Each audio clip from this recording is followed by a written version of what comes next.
Hello students, welcome back to YouTube channel. आज की इस वीडियो का टॉपिक है क्लास 10th का चैप्टर नंबर 12 जिसका नाम है सरफेस एरिया एंड वॉल्यूम्स। इस वीडियो में हम कवर करने वाले हैं इस चैप्टर की थ्योरी और इससे रिलेटेड कुछ फॉर्मूलेज और क्वेश्चन प्रैक्टिस जो हम इसकी अगली वीडियो में करेंगे। तो आपके एनसीईआरटी में 4 शेप्स दे रखी हैं। सबसे पहली है आपके लिए क्यूबॉइड है, फिर कोन है, सिलेंडर है और स्फीयर है। मैंने टेबल बना रखी है जिसमें मैं आपको बताऊंगा कि इन चारों शेप्स का वॉल्यूम, कर्व्ड सरफेस एरिया और टोटल सरफेस एरिया क्या रहता है। तो स्टार्ट करते हैं क्यूबॉइड से। क्यूबॉइड की लेंथ है बी एल, ब्रेड्थ बी और हाइट है इसकी एच। तो क्यूबॉइड का जो वॉल्यूम रहने वाला है वो है length into breadth into height. ठीक है। अब इस क्यूबॉइड का कर्व्ड सरफेस एरिया क्या होगा? इसका फॉर्मूला है 2 into height h into length plus breadth.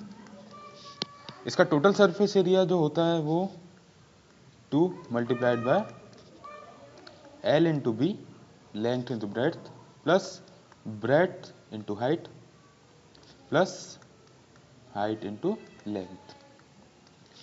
तो क्यूबॉइड का जो वॉल्यूम होगा वो length into breadth into height होगा।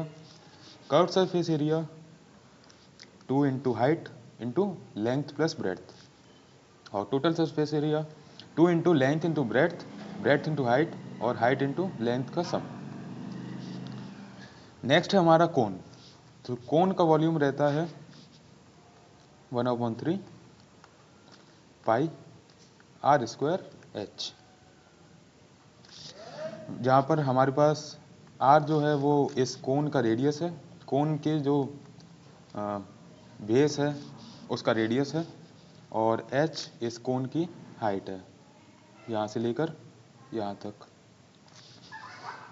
हाँ, जो कोन का कर्व सरफेस एरिया रहने वाला है वो है pi into are into L.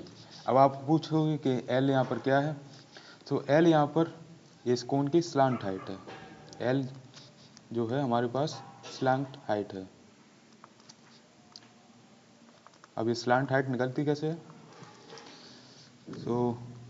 हम यूज़ करते हैं हाइपोटेनस, हम यूज़ करते हैं पाइथागोरस थ्योरम का, जहाँ पर ये हमारे पास h है, ये r है और ये जो लेंथ है ये l है। तो l यहाँ पे निकलते आती, क्योंकि एक राइट एंगल ट्राइंगल है तो हम यहाँ पे पाइथागोरस लगा सकते हैं। पाइथागोरस लगाने के बाद जो l आता है वो आएगा √r² प्लस h²। बात करते हैं इसके टोटल सरफेस एरिया की। इसका टोटल सरफेस एरिया होता है, कैसे निकालेंगे आप? इसका curved surface area plus area of the base, सी ऐसे plus area of the base.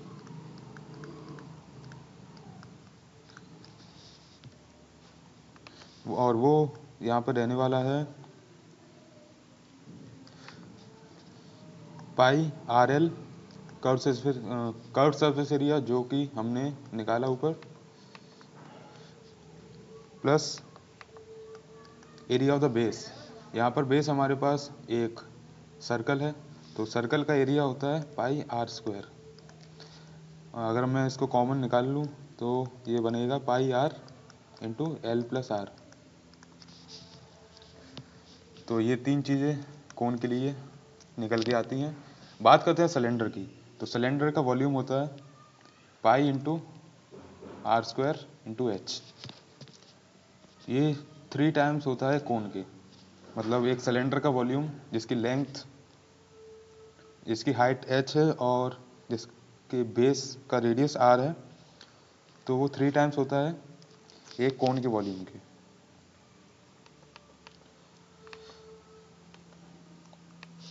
बात करते हैं इसके कर्व्ड सरफेस एरिया की। तो सिलेंडर का कर्व्ड सरफेस एरिया यानी कि ये वाला एरिया,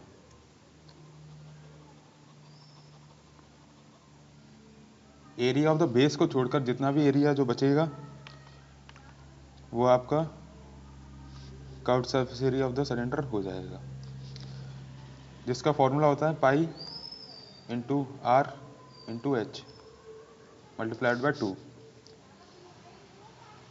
2πRh।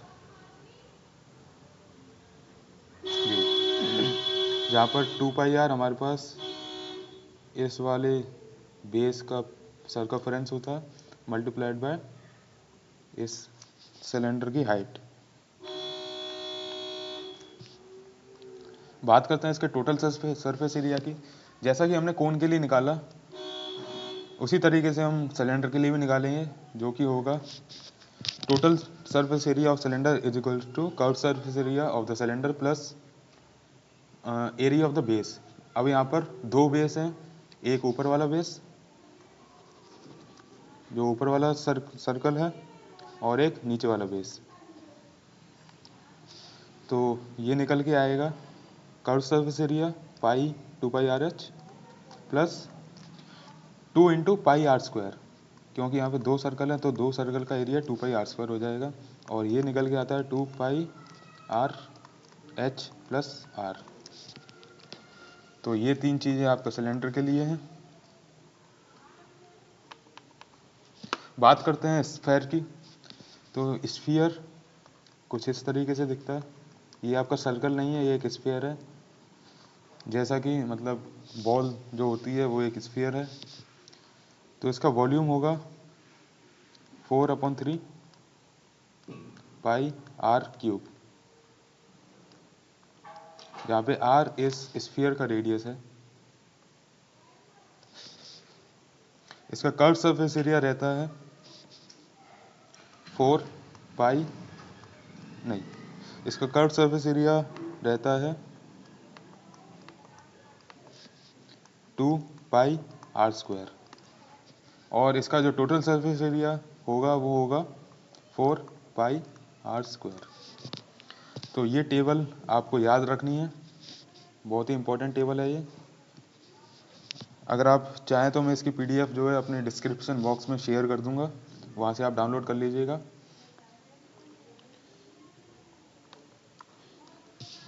चलिए तो बात करते हैं हम अगले टॉपिक की, जो है कॉम्बिनेशन ऑफ सॉलिड्स।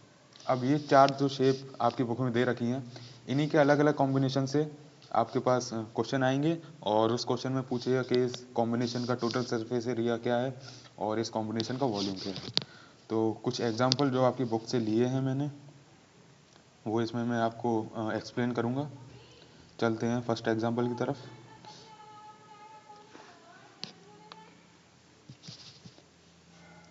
सो पहला एग्जांपल दे रखा है आपका combination of hemisphere, to hemispheres and a cylinder.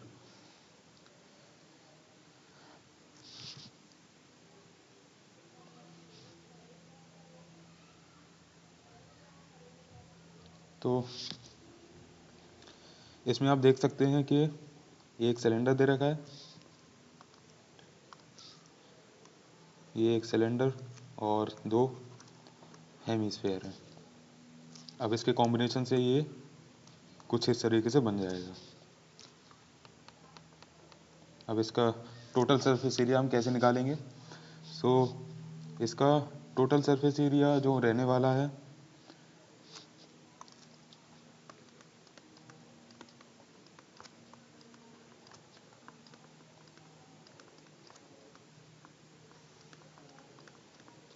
वो होगा आपका curve surface area of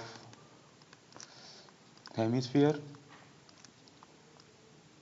curve surface area of hemisphere plus curve surface area of cylinder plus curve surface area of second hemisphere. मान लेते हैं इसकी इस सिलेंडर की height है h और इन सब का जो रेडियस है वो है r। तो ये निकल के आएगा CSA ऑफ हेमिस्फीयर। आपको मैंने बताया, आपको मैंने CSA ऑफ स्फीयर बताया, और हेमिस्फीयर का जो CSA रहने वाला है वो भी 2πr² रहेगा plus curve surface area of the cylinder जो कि होगा 2πr/h प्लस 2πr², ये है CSA ऑफ सेकंड हेमिस्फीयर। तो ये निकल के आता है 4πr² प्लस 2πrh, जो कि होगा 2r plus h।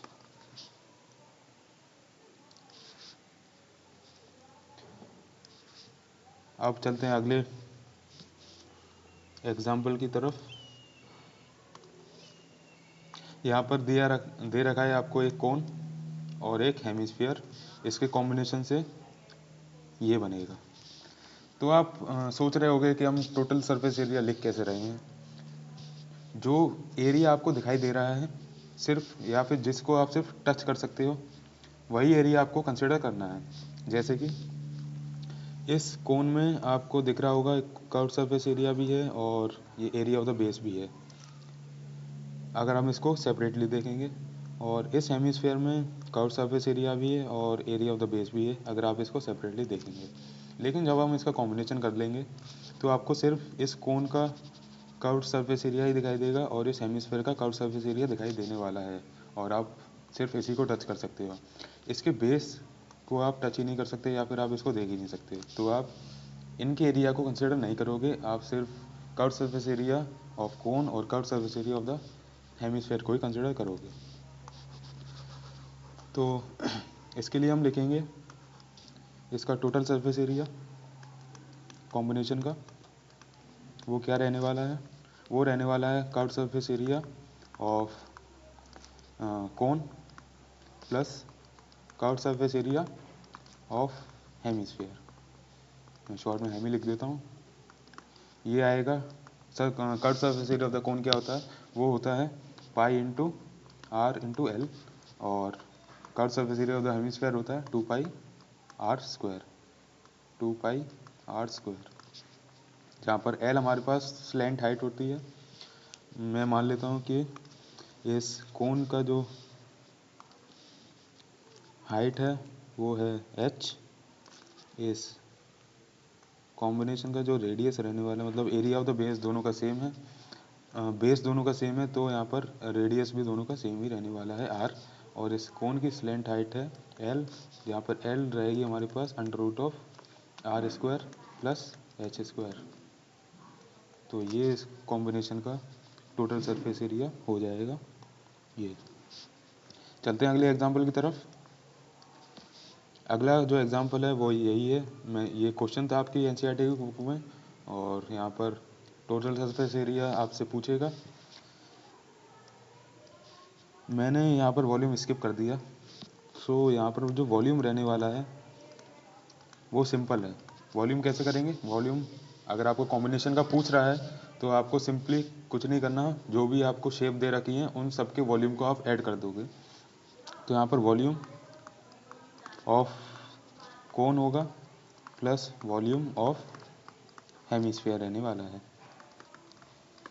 Volume of cone क्या होगा, 1/3 पाई r²h, और volume of hemisphere, volume of sphere होता है 4/3 पाई r³, और वॉल्यूम ऑफ हेमिस्फीयर होगा 2/3 पाई r³, जो कि होता है स्फीयर के वॉल्यूम का हाफ, 2/3 पाई r³। चलते हैं अगले एग्जाम्पल की तरफ। ये सेम एग्जाम्पल है, इसमें आपको टोटल सरफेस एरिया और वॉल्यूम पूछेगा, जो कि मैंने आपको बता दिया है। अगला एग्जाम्पल है ये एक क्यूब, एक क्यूबॉइड या फिर एक क्यूब और एक हेमिस्फीयर का कॉम्बिनेशन। इस कॉम्बिनेशन में आप देख सकते हैं यहाँ ऊपर यहाँ ऊपर हेमिस्फीयर रखा हुआ है एक क्यूब के ऊपर। सबसे पहले वॉल्यूम बता दूंगा मैं आपको। इसमें वॉल्यूम देख लेंगे। इसका वॉल्यूम होगा वॉल्यूम ऑफ हेमिस्फीयर, शॉर्ट में हेमी लिख देता हूँ, plus volume of cube. Volume of hemisphere मान लेते हैं इसकी रेडियस है r। मैं न्यूमेरिकल नहीं जाऊंगा, मैं सिर्फ आपको कंसेप्ट बता देता हूँ इसका। हम न्यूमेरिकल अगली वीडियो में इसके करेंगे इस चैप्टर के। तो इसका वॉल्यूम ऑफ हेमिस्फीयर होगा 2/3 पाई r³, जहाँ पे आर इस हेमिस्फेयर का रेडियस है plus volume of the cube. Volume of cube A cube होता है। आप पूछोगे आपने ये बताया क्यूब का, तो बताया ही नहीं। सो कुछ नहीं करना है, क्यूबॉइड में आपको लेंथ ब्रेड्थ और हाइट दो सबको बराबर कर देना है और ए रख देना है। तो उससे जो भी वॉल्यूम, कर्व सरफेस एरिया और टोटल सरफेस एरिया निकल के आएगा वो आपके क्यूब के लिए वैलिड रहेगा when length breadth and height are equal. जहाँ पर a is the side, length of the side of the cube. बात करते हैं इसके टोटल सरफेस एरिया की।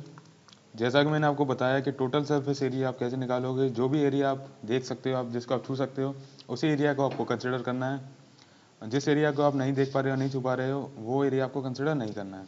तो इसमें सबसे पहले मैं लूँगा total surface area of the cuboid, T S A of cube, क्योंकि यहाँ पर क्यूब है, प्लस मुझे यहाँ पर दिखाई दे रहा है इस हेमिस्फेयर का कर्व सरफेस एरिया। इसका बेस मैं नहीं देख पा रहा हूँ क्योंकि वो बीच में दबा हुआ है। तो curve surface area of hemisphere plus, अब यहाँ पर प्लस नहीं करना है, अब यहाँ पे आपको एरिया को माइनस करना है। क्यों? क्योंकि जब आप टोटल सरफेस एरिया ले रहे थे तो आपने इस क्यूब का ये वाला एरिया भी कंसिडर कर लिया, जो कि आपको नहीं करना था। हेमिस्फेयर में आपने ये कंसिडर नहीं किया तो आपको उसमें से माइनस करने की ज़रूरत नहीं है, क्योंकि आपने डायरेक्टली कर्व सरफेस एरिया लिया। लेकिन क्यूब में आपने ये भी एरिया एक्स्ट्रा ले लिया तो ये आपको माइनस करना पड़ेगा। तो यहाँ पे minus area of base of hemisphere.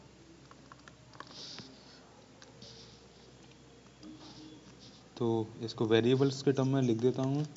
A cube मान लीजिए इसकी साइड है ए, और curve surface area of the hemisphere जो कि होगा 2 pi are square minus area of the base of hemisphere जो कि होगा पाई आर स्क्वायर। चलते हैं अगले एग्जांपल की तरफ। इसमें एक कॉम्बिनेशन दे रखा है सिलेंडर का और कोन का, जिसमें क्या है, इसमें आपका जो है बेस का रेडियस बराबर नहीं है। पिछले एग्जांपल में इसका रेडियस जो है बराबर था। और यहाँ पर एक और ट्विस्ट ये है कि सिलेंडर हमारे पास एक हॉलो सिलेंडर है, नहीं हॉलो सिलेंडर नहीं है इसमें, है तो ये सॉलिड सिलेंडर ही। यहाँ पर ये बेस का एरिया, बेस जो दे रखा है ये हमारे पास हेमिस्फीयर, इसमें ये वाला जो बेस है ये हमारे पास सिलेंडर का बेस है, और ये आउटर जो बेस है ये बड़ा वाला ये हमारे पास कोन का बेस है। तो कुछ नहीं करना, हमें वही चीज़ करनी है। ऊपर वाले में मैंने आपको वॉल्यूम नहीं बताया, वो बता देता हूँ, या बता दिया, ठीक है। तो सबसे पहले हम इसमें वॉल्यूम निकाल लेंगे। वॉल्यूम सिंपल है, जितने भी आपको शेप दे रखे हैं उन सब का वॉल्यूम हमें ऐड कर देना है। तो इसमें कोन का वॉल्यूम रहने वाला है pi into 1/3 pi into R1 का क्यूब, जहाँ पे R1 is the radius of base of cone, plus pi into R2 का स्क्वायर इंटू H। यहाँ पर H है हाइट ऑफ द सिलेंडर और R2 है radius of base of the cylinder. तो यहाँ पे टोटल सरफेस एरिया कैसे लिखेंगे? टोटल सरफेस एरिया लिखने के लिए हमें कौन कौन सा एरिया दिखाई दे रहा है। सबसे पहले हमें एरिया देगा इस सिलेंडर का कर्व सरफेस एरिया, और इस कोन का कर्व सरफेस एरिया, इस सिलेंडर के बेस का एरिया, और ये जो नीचे वाला पार्ट है, ये जो यहाँ दिखाया हुआ है, इसमें आपको सिर्फ ये आउटर एरिया ही दिखाई देगा, या फिर इस एरिया को ही आप टच कर सकते हो। तो क्या करेंगे, इस टोटल बार वाले एरिया में से ये बाहर वाला जो एरिया है इसमें से हम अंदर वाले एरिया को माइनस कर देंगे, ये वाला, तो आपको रिक्वायर्ड एरिया मिल जाएगा। तो हम लिख देते हैं इसको, curved surface area of cylinder plus curved surface area of cone plus area of base of cylinder plus area of base of cone, ये आउटर वाला, प्लस अब यहाँ पे प्लस नहीं करना, अब हमें यहाँ पे सब्ट्रैक्ट करना है, minus area of base of cylinder. तो यहाँ पे ये दोनों कैंसिल हो जाएंगे और रिक्वायर्ड एरिया वो आपको मिल जाएगा, ये प्लस ये। तो आई होप आपको ये लेक्चर समझ में आया होगा। मिलते हैं अगले वीडियो में जिसमें हम करेंगे इस चैप्टर के क्वेश्चन की प्रैक्टिस और कुछ PYQ भी करेंगे, जिससे आपको इस चैप्टर को समझने में आसानी हो। Thank you.